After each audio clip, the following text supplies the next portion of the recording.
Hey there, vinyl community, it's Paul from Circular Motion, bringing you another weekly look at what's been jamming up my turntable and a few vinyl finds for you as well.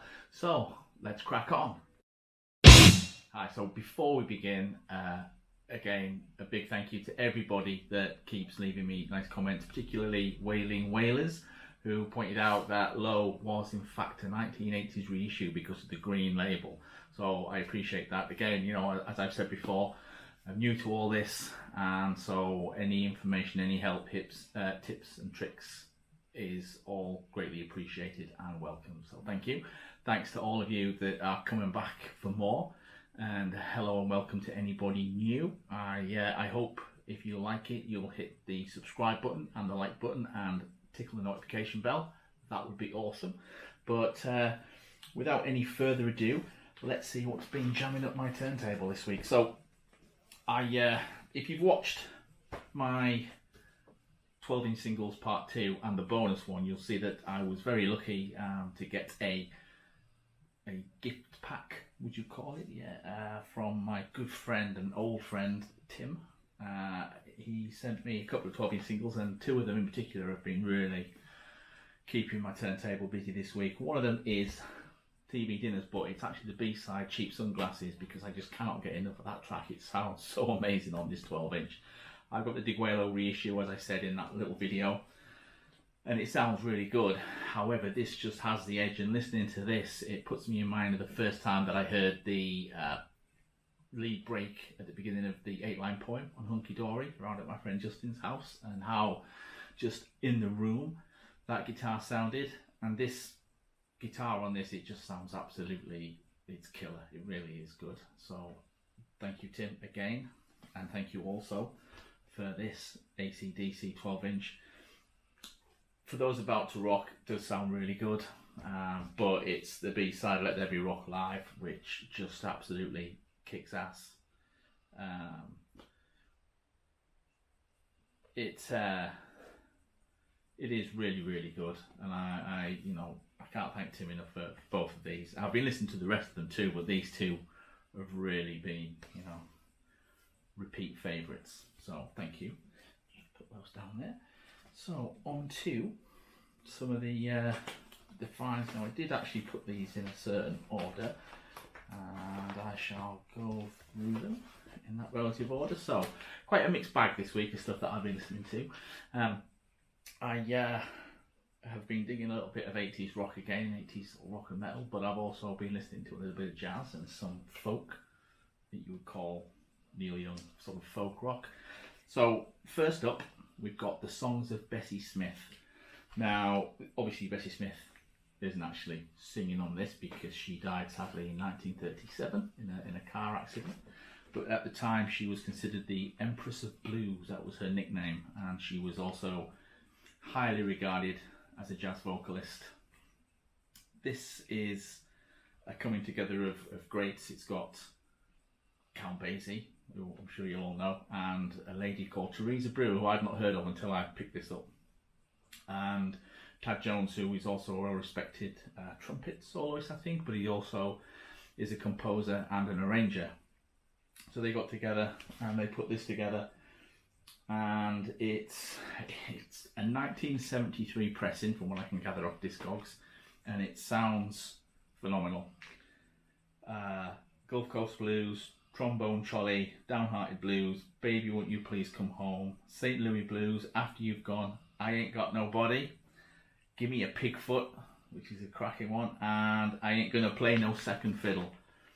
Teresa Brewer's voice is amazing on this. It's like melting, sort of dripping honey, and obviously there's quite a big list of people sort of playing on here. There's Count Basie obviously on the piano, Freddie Green, Norman Keenan, Sonny Payne playing drums. You've got J.C. Williams, Robert Plater, Johnny Bod, Eric Dixon and Curtis Priegler playing saxophones. You've got Frank Gaines, hooks, Henry Coker, William Hughes, Melvin Wanzo, which is a great name, on trombones, Paul Cohen, Stephen Furtado, George Ninger, Wayman Reed and Sonny Cohn on trumpets, and everything was arranged and conducted by Tad Jones, who was also a big band leader as well, I believe. So there's a little bit of a blurb on there, but I got this for £5 in town. and it is immaculate. It is absolutely in perfect condition. There isn't a little bit of dust on there, but there isn't a mark on it. It is, you know, it was such a killer find, so I was very lucky that day. So yeah, if you get a chance to catch up with this, I recommend it highly. And then we've got next bit of classic 80s rock, Rainbow.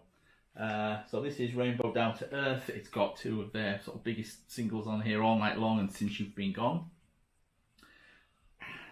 If you know rock, you'll know Rainbow. You'll know that it kind of sprang from Deep Purple. We've got Richie Blackmore and Roger Glover on there. There's the late great Cozy Powell playing drums. You've got Don Airy on keyboards and Graham Bonnet on vocals. And Graham Bonnet is a cracking vocalist. And we don't seem to hear much from him these days, but he absolutely, his stuff with Alcatraz is insane. I particularly love as I was talking to Tim the other day, I like the God Bless video stuff is that off the first album, I think, Alcatraz. But yeah, this is a cracking album. This is a 1984 reissue, so but it's still a decent pressing, and as you can see, it was a whopping £3.29p there, so that was a bargain. I think I paid £4.99 for it, so that was good. Then we've got Mr. Zappa himself. Now this isn't original, unfortunately. This is a reissue from 2019.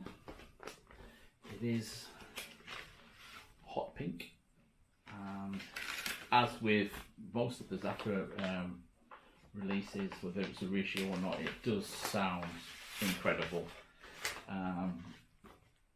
You can see the actual track list in there, but it's got Peaches on Regalia on there, which is one of my favourite. Son of Mr. Green Jeans, Willie the Pimp, Little Umbrellas, the Gumbo Variations, and It Must Be a Camel. And this is probably one of his more accessible sort of, they're almost like jams. They seems to be, you know, they just all sit down in a room and just start playing, and then the songs that you hear and that have continued in perpetuity have arisen from them. But this is a great album, and it's a nice repress, and it's nicely packaged. Thoroughly recommend it. We've got Mr. Coltrane, another reissue, unfortunately. I think this was a 1960 release originally, and this is a 2014 reissue. It is a cracking album. I bought Blues Train, I think it's called. It was 2 for £30 at HMV, and that sort of knocked my socks off. So I got this off Amazon for about 11 quid, 12 quid. So that was good. Yeah, it is a lovely pressing. And does it say what label? Yeah, it's just it's kind of like a Repro Atlantic pressing. It's got a nice like reproduction label there, but it's long playing Unbreakable, which I've just watched a very interesting video about Format Wars by the guy that does the Techmoan video channel, YouTube channel. And that was really interesting, and so apparently everything before vinyl came along was made out of shellac, and you could just drop it and that would be it. But these are a little bit more sturdy and have been for quite some time. Moving on.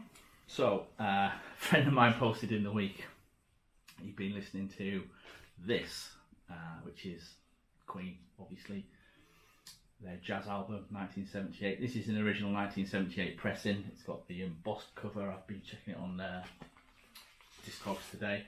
I'll give you a see. This one doesn't have the lyrics. This isn't all the reissues now have got the lyrics printed on the poster. Quick flick of that, because obviously we don't want to get banned off YouTube for peddling filth. But this album is one of my favourite Queen albums. So thanks, Carl, for sort of inspiring me to get it out and give it a play. I don't know, this album doesn't really get a lot of love, I don't think, but it has got some. I mean, Mustafa is a great track. Fat Bottom Girls and Bicycle Race. If you ever get a chance to hear the instrumental version of the deluxe CD reissues from, was it 2011? that track, how Freddie Mercury came up with that, just, it's unreal. Jealousy's good, If You Can't Beat Them, and Let Me Entertain You, and Dead on Time. Those three tracks are absolute balls out rockers, so heavy. And this album is, again, it's very different to other Queen releases in as much as it is very heavy. It's a very raw sounding album. News of the World was supposed to be like a back to basics album, and it is very stripped down. This one does have quite a lot of tweaks and dubs on it, but it is still quite a raw sounding album. If you listen to it next to, say, Night at the Opera or Day at the Races, they sound really polished compared to this. This sounds rough around the edges, and it is a cracker. A couple of like fillers. I mean, Dead on Time's great. In Only 7 Days, it's nice. Dreamer's Ball is brilliant.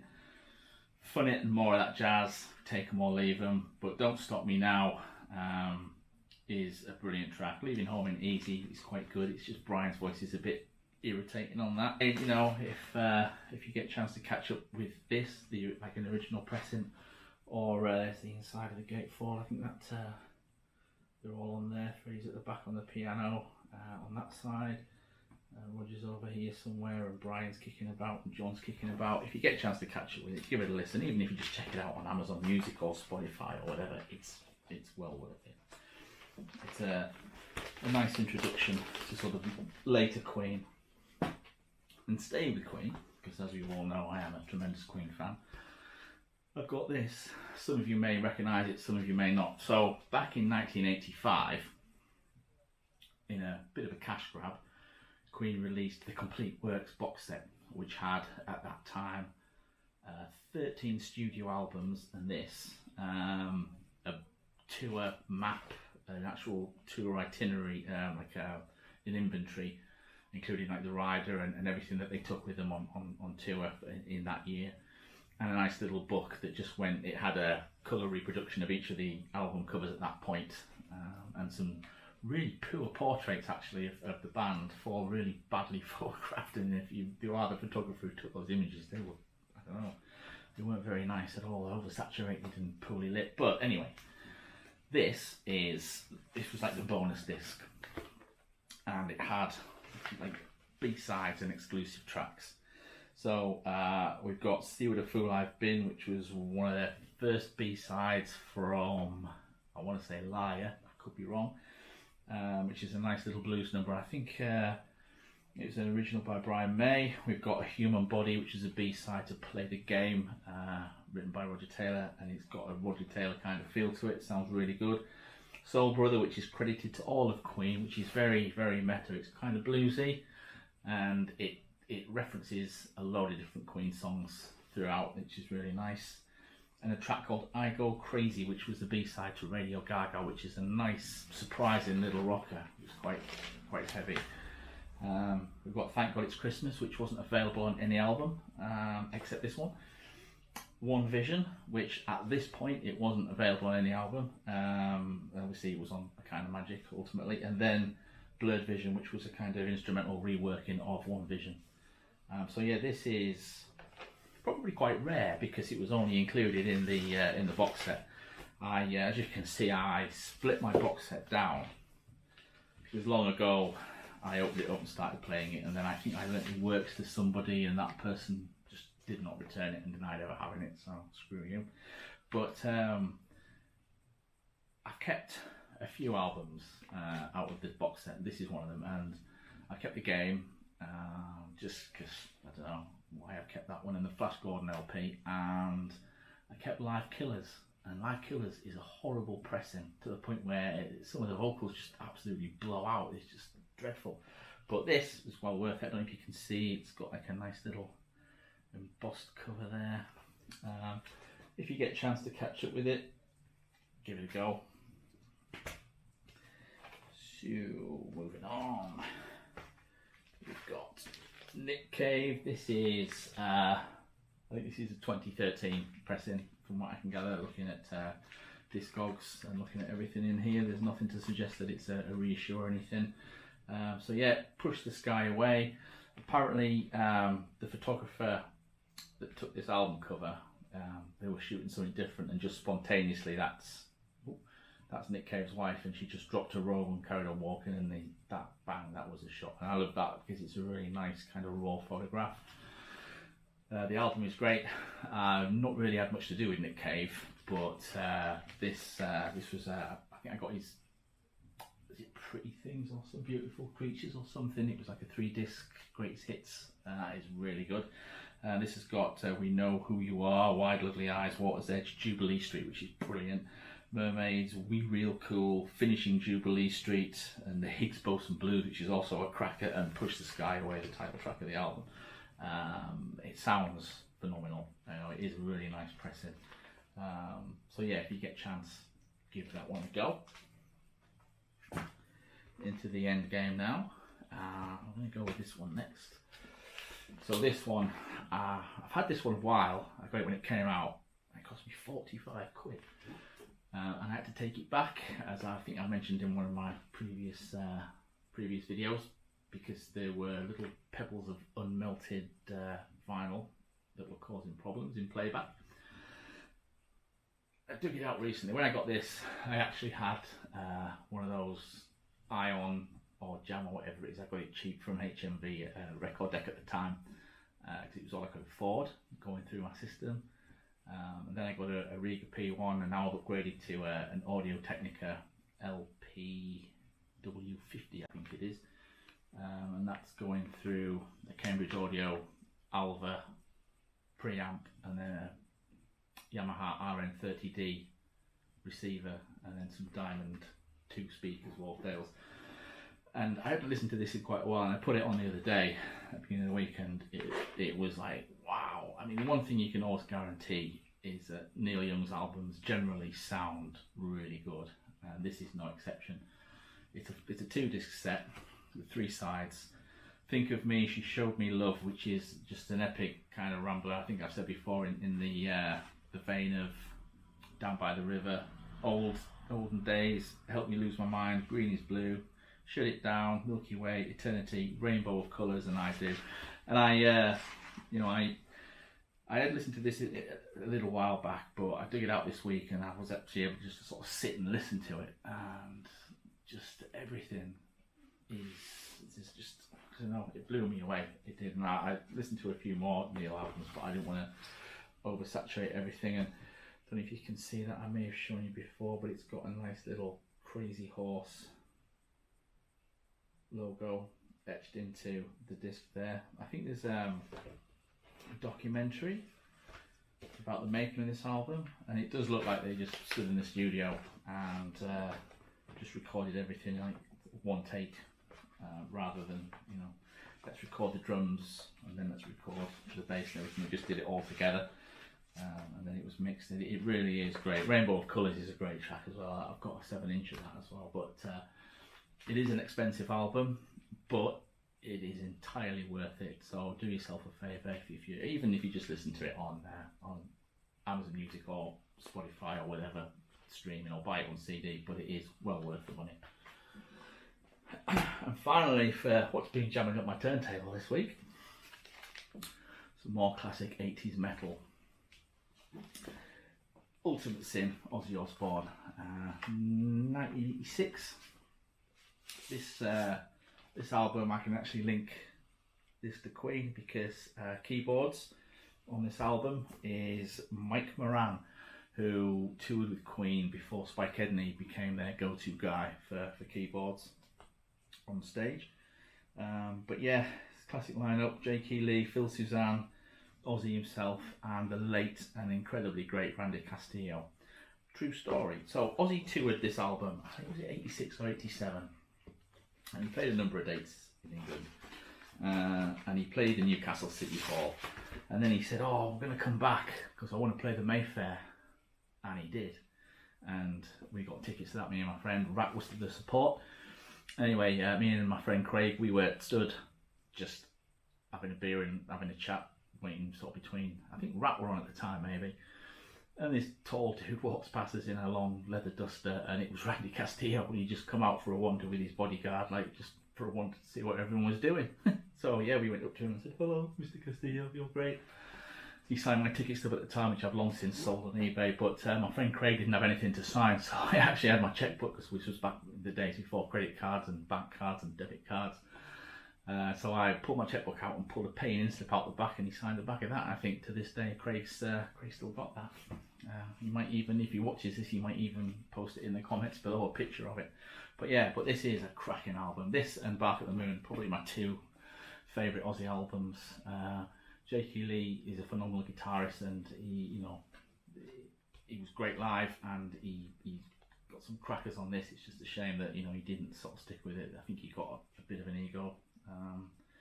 And he and Ozzy and Sharon didn't see eye to eye, although it all seems to be Sharon that puts the kibosh on things from what I can gather. But Shot in the Dark is a cracking track. There is another tale about that Mayfair gig that involves two ladies that came with us that may or may not have gotten backstage with Rat, and may or may not have gone back to their hotel, and one of them may or may not have been red snappered with a champagne bottle. If you don't know what I'm on about, just Google Led Zeppelin and Red Snapper, because I'm not going to tell it because this is a family show. But yeah, that's allegedly what happened. We never got like a confirmation. I'm not quite sure how that champagne bottle rumour started, but the rest of it is definitely true. So that concludes the hot wax and tracks for this week. But I've got just two vinyl finds. I do have some more coming, so I'll have some more next week. In fact, I should have about 3 by this time next week. One of them I'm going to do an unboxing with, because it's coming. It's a deluxe box set and it's brand new, and I'm really excited to get it. So I'll open it with you and we can share the excitement together. And then I've got one coming the week after, which again is another box set which you probably will have seen because it's been out a while, but I'm going to do an unboxing anyway just because it's fun. And we now have, my biggest problem is I don't go on Facebook a lot, but when I do, as I'm sure you all do, I get inundated by targeted ads. When I turned 50, it was for erectile dysfunction medication and male incontinence pads. And since then, we've moved on to vinyl. I get a lot of adverts for vinyl and t-shirts.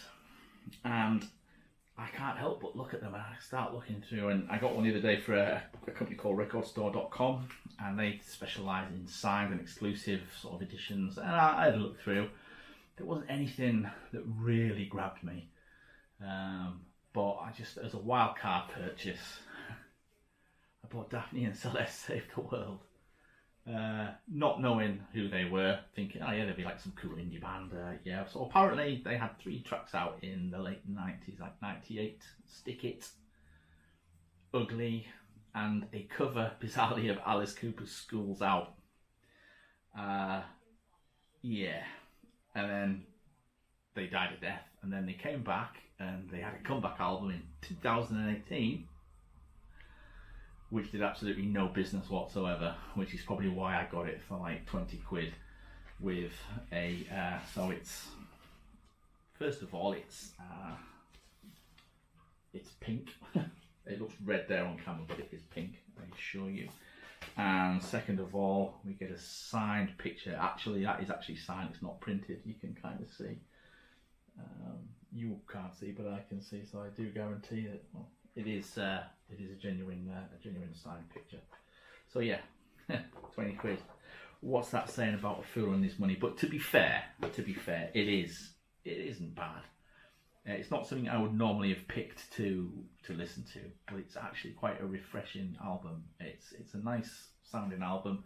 It's like very fresh pop. It sounds a little dated, but it's got some nice definition on there, nice depth. It's never going to set the world on fire, and you'll probably be able to get it for 2 for 30 in HMV or something else, but without the, well, I hope it's without the signed photo, otherwise I'll feel really peed off. But I bought it mainly because I like the cover, Daphne and Celeste Save the World. I don't know what this is. I've just noticed now, it's a record, it's a tone arm with a stylus, and then on the back we've got this giant squid. I have no idea, but yeah, I like the album cover. So what can I say? Finally, you'll be pleased to know I got this off eBay, and I was quite surprised actually, because I ordered this on Wednesday and it arrived on Friday, which was, you know, I've never got anything that fast off eBay. And when I opened it up, it was beautifully gift wrapped, so it was packaged nicely. I opened it up and it was wrapped up like a present. So it had tissue paper around the actual record itself and then wrapping paper around the outside of that. Now, I'll show you the album first and then I'll tell you a little bit more. So Colosseum, I hadn't heard anything about this band, I didn't know anything about them. I was just having a look on eBay and I saw this. I thought, oh, that looks interesting. It said being professionally cleaned and in great condition and the usual stuff. And it was buy it now, and it was late and I was tired and I thought, yeah, I'm just going to get that. So I ordered it. Free postage, brilliant. Which is great considering it came, you know, 2 days later. So apparently it's all down to a guy called John Heisman, who my dad has shown me some videos via the great YouTube, and he is a phenomenal drummer. Wow, he's so fast, his hands are so fast. And it's, I don't know what you call it, jazz prog rock, I don't know, it's kind of like a weird kind of jazz rock fusion, but it is brilliant, it is utterly brilliant. It rocked my world when I put it on, and I think I've listened to this and Cheap Sunglasses more than anything else that I've shown you today. So yeah, it's a single album. This is an original Canadian pressing from what I can gather. So it's from 1969, yeah. It's on the Dunhill label, and the inner sleeve says Dunhill is turning on the people. And it's kind of like, I don't know, obviously it wouldn't be turning the people on, but it sounds like Dunhill are about to murder everybody. And it gives a bit of a rundown of some of their other sort of label signings. You've got the Mamas and Papas, Mickey Finns, Richard somebody, can't read that, I can't read that. Lara's theme from the Guantanamera, I don't know what that is. Steppenwolf, Three Dog Night, so some crackers there. And so yeah, check the listing out, it looked really good. The listing did say, yeah, it's been play tested, it plays really well, and I hate eBay. I generally try not to buy stuff off eBay because 9 times out of 10 I'll look for something and I'll find it and it'll say, yeah, great, excellent condition, or VG, excellent condition. You get it home and I've said before, it sounds like someone's like rattling a crisp packet through your speakers. It's that noisy. And I got this and I opened it up. I don't know if you can really, I'll try and, yeah, you can see that one just there, kind of up here, there, a little scratch.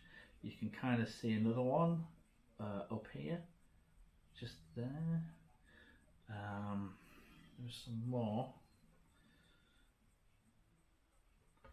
There's quite a big one on this side. You can see that scratch there. And I don't know if you can. I'm just trying to turn it up, dropping it. There's another one there. You can just kind of catch it in the light just towards the top. It's like a little white line. Anyway. I looked at it and thought, oh God, no, please no. Played it and it absolutely plays phenomenal. So I don't know what they've done there, because you can actually, you know, if you, I know I shouldn't, but if you run your fingers over them, you can feel these. I mean, this one looks like someone's taken a pen to it and scribbled on it. It's that bad, but it plays perfectly. That is quite mind-blowing. So yeah, this, I'm going to check out some more Colosseum, but if you've not heard it, I definitely recommend it. The B-side in particular, this side too, we've got Valentine's Suite, which is mainly just a massive instrumental, and then there's 2 tracks, and the last track is a bit of a vocal job, but the other one is Theme 1, January Search, Theme 2, also by Dave, Theme 3, which is based on a JS back chord sequence, features Dick After the Storm, followed by Dave and James, who lead us into a shattering parting experience, and then you've got Walking on the Park, which is the track with vocals on. It's really good because it gives a little bit of an insight into the whole recording from John Heisman himself. It gives like a rundown of each track as well. So yeah, side one we've got The Kettle, which Dick wrote this during our formative rehearsals. It has undergone many changes, culminating in this trio version featuring James in dialogue with himself. Plenty Hard Luck, a blues that just appeared one afternoon. Debut, ours, literally, since it was the first thing we played together. And Those About to Die, our salute upon entering this particular whirlpool, just as the gladiators saluted their emperor before combat. Morituri te salutant. Great. So yeah, it is a cracking album. It really is. I didn't know what to expect. My dad showed me this video of John Heisman doing this drum solo on TV from the 60s, and that was killer. And this is a killer album. Like I say, this is their first album. So you would call it eponymous because it's self-titled. Oh no, it's not, because it's actually called Those Are About to Die Salute You, Morituri te salutant. So yeah, ignore me, I'm waffling. But yeah, it really is a cracking jazz, rock, funk, fusion album, whatever you want to call it. And it was funny because I've just been watching some Chick Corea Return to Forever on, there was no Grey Whistle Test recording on YouTube. I watched that, and it's the same kind of thing as that. It's got that great kind of just free form within a structure kind of vibe to it. So yeah, call a scene and check them out. I did get a bit ripped off because I paid 30 quid for it, and Discog says at best for a decent copy you should pay about 15, but I don't care because it sounds really good. And that is that. That is everything. I thank you so much for listening to me waffle on again for another week. I'm going to try and get another video out in the middle of the week, see how we go. I've got a lot on this week, but I'm going to do my best. Thank you so much for sticking with me, and thank you for all the great comments that I'm getting. You know, it's really nice, it's heartwarming, and it's nice to have this interaction with people. One of the main reasons I do this is because particularly with lockdown, I have no one to talk about records to. Yeah, I can sort of type a few things to my dad or Justin or Tim, but I generally like to talk, as you can tell. And so it's nice to be able to sort of sit here and share this with you guys, and to get some sort of feedback as well. It's like a nice two-way street. And I hope you enjoy watching this as much as I enjoy recording it. And if you do, please hit the subscribe button and the like button, and tickle the notification bell. That all helps me a great deal. So until next week or midweek, take care, stay safe, and keep listening to those vinyls.